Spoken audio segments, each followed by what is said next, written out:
The 12-year-old boy raised the hoe above his head. His mother knelt before him. The soldier said if he didn't do it, they'd both die. If he did it, he could live. She told him it was okay. She forgave him. He brought the hoe down. He survived. Subscribe now. This wasn't one incident. This was national policy. The Khmer Rouge forced children to execute their own parents. Called it severing old ties. Building new loyalty. Over 20,000 children were turned into executioners. They're in their 50s now. Living in Cambodia. Carrying that memory. That guilt. That permanent stain on their childhood. Imagine soldiers arrive at your door. They're teenagers. Children with rifles. They order everyone to leave. Now. No packing. No goodbyes. Just walk. They march you out of the city. You're a doctor, a teacher, an accountant. You think this is temporary. Resettlement. You don't know you're walking to your death. The Khmer Rouge killed anyone educated. But they couldn't identify education by looking. So they created tests. If you spoke French. If you wore glasses. If your hands were soft. If you could read. If you knew what a fork was. Passing these tests meant execution. Being educated became a death sentence. If you think the Holocaust was the worst genocide, hit subscribe because this happened 30 years later while the world watched. 2 million people in 4 years. 25% of the entire population. The victims. The perpetrators. The survivors carrying both roles. Drop a like. Let's descend into democratic Kampuchea. Phnom Penh, 1974. Vibrant capital city. 2 million residents. French colonial architecture. Universities. Hospitals. Markets selling fresh produce. Buddhist temples filled with monks. Cafes serving coffee. Students studying medicine, engineering, law. Sifal was one of them. 23 years old. Medical student. 6 months from graduating. Had his whole future planned.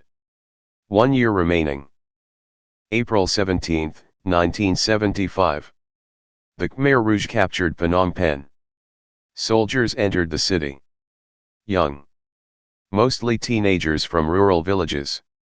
They'd never seen cities before. Hated urban life. Hated education. Hated anything foreign. They looked at the city like disease. At its educated people like parasites.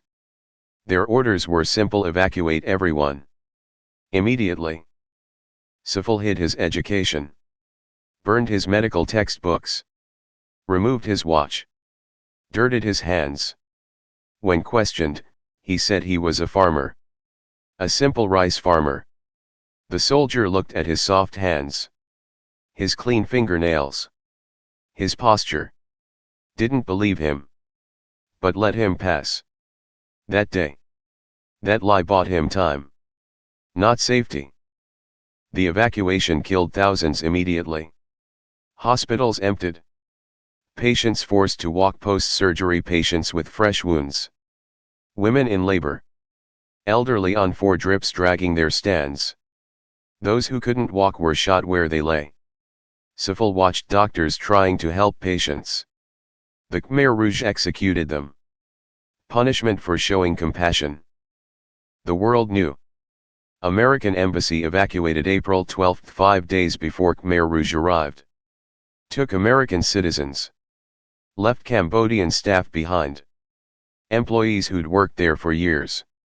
Begged to come. Were told no room. The helicopters left them on the roof. Watching. The Khmer Rouge executed every embassy employee within a week. April 20, 1975. Pol Pot declared Year Zero. All previous history erased. Cities emptied. Everyone became agricultural workers. Money abolished. Schools closed. Hospitals shut down. Religion banned. Families separated. The entire population forced into collective farms. Worked from dawn to midnight. Fed one bowl of rice soup daily. If lucky. Tuol Sleng High School became S21 interrogation center. Classrooms became torture chambers. Desks became shackle points. Teachers became prisoners. Of 20,000 people imprisoned there, 7 survived. 7. The rest were tortured until they confessed to being CIA agents, Vietnamese spies, traitors. Then taken to Co Yung Ik. The killing fields. Executed. The Khmer Rouge recruited children as young as 8. Separated them from parents. Told them their parents were enemies. Trained them to kill. Children made perfect soldiers. No moral framework yet. Easily indoctrinated. Obeyed without question. By 1977, half of all Khmer Rouge soldiers were under 16. Children killing adults. Systematically. Co Yung Ik killing field processed hundreds daily. No bullets are Euro too expensive. Victims killed with farming tools. Hoes. Axes. Palm tree spikes. Lined up at pit edges. Struck from behind. Fell into mass graves. Killers were farmers. Following orders. Going home to dinner. Returning next day. Routine work. Assembly line genocide. Sifal worked rice fields for 3 years.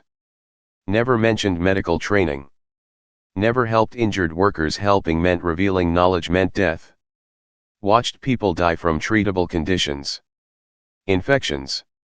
Broken bones. Childbirth complications. Could have saved them. Didn't. Couldn't. Survival meant becoming useless. Ignorant. Helpless. Watching others die to stay alive himself. The world knew. Refugees reached Thailand. Described the genocide. The United Nations did nothing. China supported the Khmer Rouge. United States supported them diplomatically. Enemy of Vietnam was friend of America. The Khmer Rouge held Cambodia's UN seat until 1993. 18 years after being overthrown. The world chose politics over human lives. Vietnamese army invaded January 1979. Khmer Rouge fled. Cambodians emerged from fields.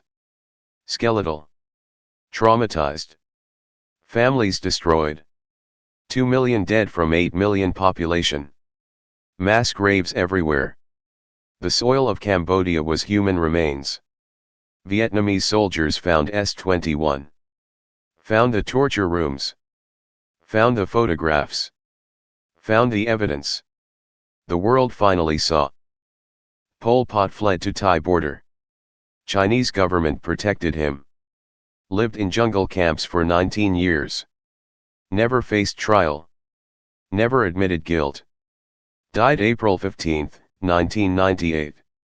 Heart failure. Age 73. In bed. Surrounded by family. Natural death. Peaceful. After orchestrating 2 million murders. Justice delayed is justice denied. Justice denied is justice destroyed. Sifal survived. Testified at Khmer Rouge Tribunal in 2009. 30 years after liberation. Described hiding his medical training. Watching people die he could have saved. The guilt. The shame. The survival. Other survivors testified. Child soldiers now adults. Described killing their parents. The tribunal convicted 3 leaders. 3. Thousands of perpetrators never faced justice. The killing fields teach us that education can be seen as threat. Intelligence as crime. Compassion as weakness. The Khmer Rouge didn't kill for revenge or profit. They killed for ideology.